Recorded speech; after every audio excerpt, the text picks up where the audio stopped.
O primeiro destaque chega de Brasília. O ministro do Supremo, Flávio Dino, respondeu às acusações de que a corte teria violado o princípio da separação dos poderes ao restringir os efeitos da decisão da Câmara que suspendeu a ação contra o deputado Alexandre Ramagem. Chegando por aqui, a repórter Janaína Camelo. Janaína, boa noite para você, bem-vinda, bom trabalho. Afinal, como foi a resposta do ministro, Janaína? Muito boa noite a você também, Tiago. Boa noite a todos que nos assistem aqui no Jornal Jovem Pan. Pois é, né, uma declaração que acontece exatamente um dia depois do presidente da Câmara, Hugo Mota, apresentar no plenário do STF um recurso contra a decisão da primeira turma, que derrubou, mesmo parcialmente ali, uma resolução da Câmara que trancava a ação penal contra Alexandre Ramagem no caso da tentativa de golpe de Estado. Bom, essa declaração do ministro Flávio Dino aconteceu durante o julgamento hoje à tarde aqui, Tiago, aqui no STF. Era o julgamento que os ministros estavam analisando exatamente uma liminar do ministro Flávio Dino, que estabeleceu ali um teto nos serviços funerários na cidade de São Paulo. E essa declaração foi a primeira declaração, inclusive a primeira manifestação ali dita expressamente com relação a esse assunto de um dos ministros da Suprema Corte. A gente vai ouvir o que o ministro Flávio Dino disse.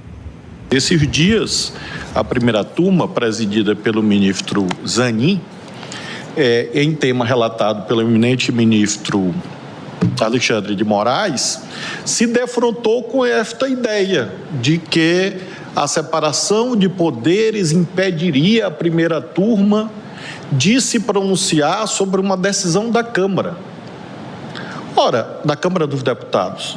Se assim fosse, nós teríamos uma dissolução da República.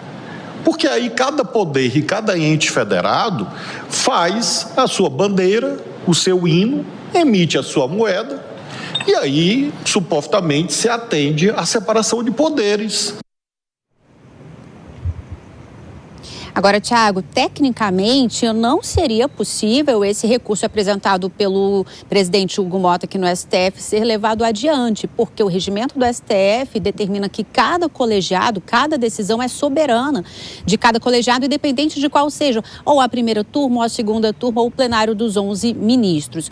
Bom, essa ação foi uma DPF que foi apresentada pelo presidente Hugo Mota, ainda não tem relator.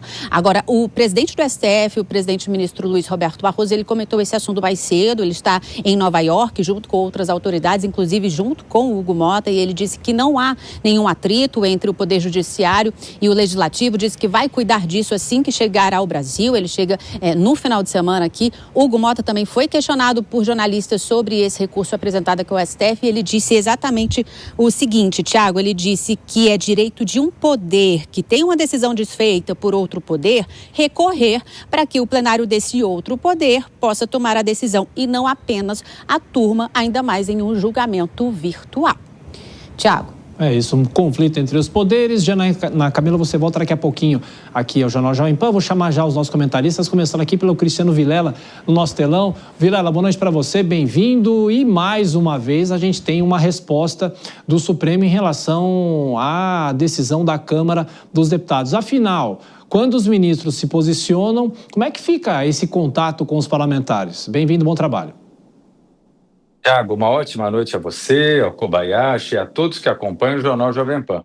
Olha, nesse sentido, por mais que haja ali uma relação bastante saudável entre os envolvidos, o presidente da Câmara, o presidente do Supremo Tribunal Federal, uma relação bastante cordial, do ponto de vista político, o conflito entre os poderes ele está mais forte do que nunca. E esse é um caso onde fica evidenciada uma posição majoritária da Câmara dos Deputados no sentido antagônico a uma posição tomada pelo Supremo Tribunal Federal. Eu vejo que a fala do ministro Dino é bastante adequada. De fato, não existe nenhum equívoco, nenhuma falha no Supremo Tribunal Federal em promover a análise que foi feita, até porque ela se coaduna totalmente com o texto constitucional. Cabe, naturalmente, à Câmara dos Deputados recorrer da decisão, apresentar medidas judiciais que são cabíveis. Agora, dizer que há o extrapolamento de funções do Poder Judiciário, nesse caso, eu não vejo de forma alguma. O Kobayashi, você aqui nos nossos estúdios, fica esse leve trás, né? O ministro fala alguma coisa, alguém da Câmara vai responder. Hoje que a gente vai falar daqui a pouquinho mais sobre isso. O próprio presidente da Câmara se manifestou sobre isso. Bem-vindo, Koba. Boa noite, Tiago. Boa noite ao Cristiano Vilela. Boa noite a todos que nos acompanham. E, de fato, Tiago, a gente está vendo aí manifestações públicas sobre esta queda de braço entre dois poderes da República, o Poder Legislativo e o Poder Judiciário, e manifestações que, do ponto de vista da Câmara dos Deputados, do presidente Hugo Motta, até se admite, se compreende, porque é o político nessa relação. O que não se admite são as manifestações políticas vindas do Poder Judiciário, de ministros, de magistrados que devem falar a respeito dos processos nos autos, a respeito das suas decisões. Se vier recurso, que se julgue o recurso em uma sessão e de acordo com o que se espera de um juiz togado ou, no caso de ministros da Suprema Corte. O STF é quem tem o poder de frear essa queda de braço e essa briga de manifestações, porque no STF há juízes e lá eles devem falar dentro dos autos.